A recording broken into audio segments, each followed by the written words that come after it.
Jess, thank you very much for joining us. Jess Leonard. You work in threat intelligence. Talk to me about current trends. What are we seeing at the moment in the threat intelligence sphere? Okay, so we're really interested in the moment at mobile malware. We're really interested in how that affects our customers. Does it give fraud markers? We're also really interested in how we can reach out to customers if we see signals of mobile malware on their device, because it's key for us to reach out to them to let them know, but without scaring them at the same time, because it's a privacy issue where they're like, you're looking at my device, what are the concerns there? But we're trying to work through the steps at the moment where we can do outbound communications to customers to say, we've seen this concerning flag on your device. At the moment, there's no fraud markers, but it's walking them through that because many customers aren't technical and they might not know how to rebuild their device or the steps to take. So that's a trend that we're kind of working through at the moment with the other banks as well.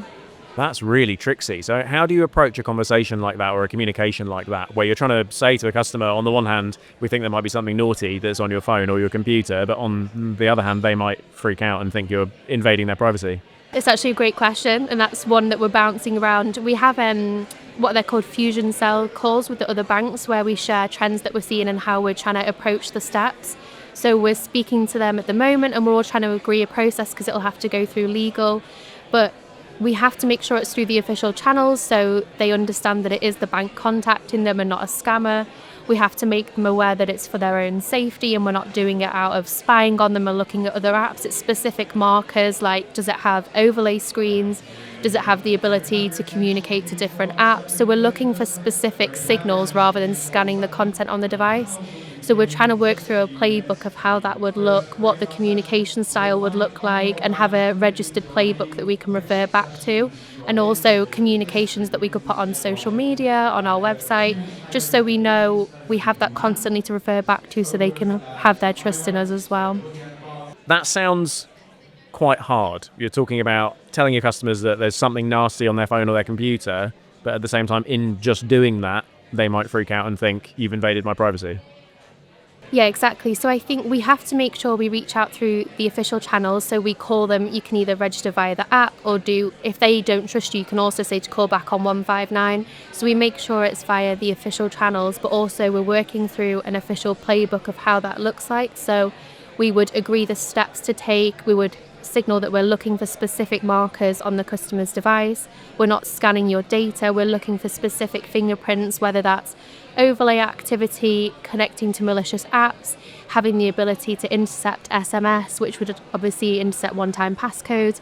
And we'd be very specific in the messaging of why we're doing it. It's to protect the customers, but also support them through the next steps of, if you do have an infected device, how do you combat that and how we can support them.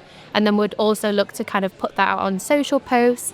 And I spoke to people before about our social media campaigns, so it's making sure that's really publicly available so they know it's coming from a legitimate source. As somebody who is at the sort of coalface of the threat intelligence game, if there was one flip you could switch, trigger you could pull that would make your life much easier, what would it be? So we're really passionate about sharing that intelligence with other providers. That is such as, I'm working on an invoice scam at the moment where we were able to pick out specific indicators and signals, and we share that with other banks because we may have access to in intelligence what a traditional fraud colleague wouldn't.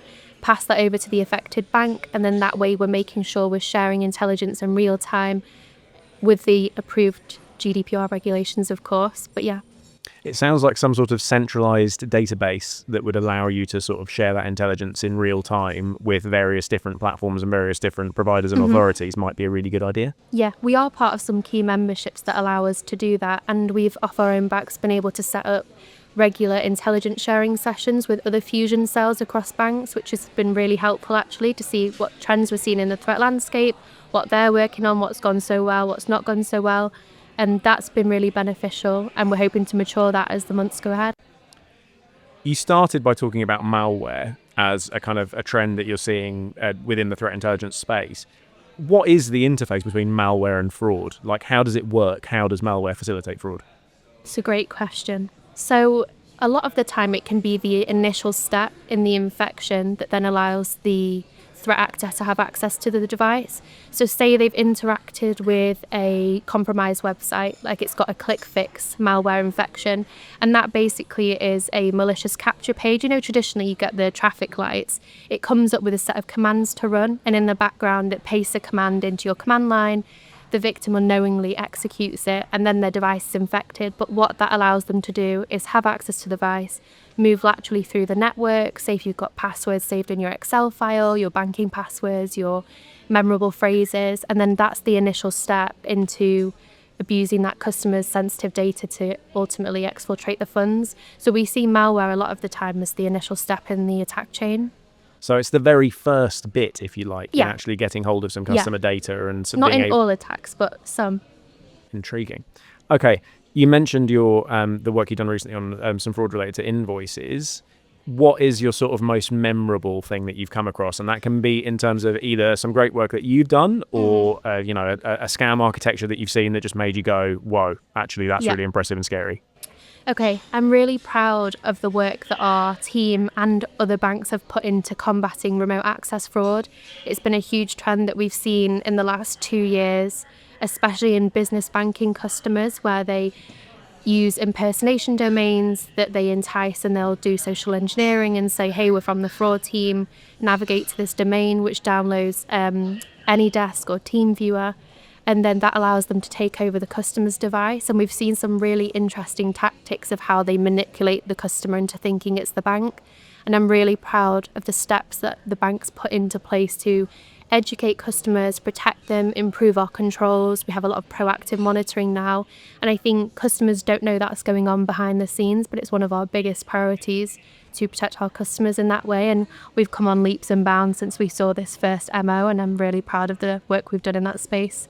The screen blanking for remote access was a major win. That is such a problem for scammers because it gives them a really hard time, basically, if they're talking to somebody who's on their phone and suddenly they can't see the contents of their bank account anymore. That was a game changer. Yeah, that was actually one of the ones we saw in one of the earlier waves. We saw that they were using a specific older version of AnyDesk that had that screen go dark feature, but obviously in the new AnyDesk that's not present. But then we could work out what versions of AnyDesk the fraudsters was using, because we could see that they were using the screen darkening, and in that time they were using the JavaScript to edit the buttons on the page, so it looked like they were stopping a legitimate payment when they were actually pressing pay.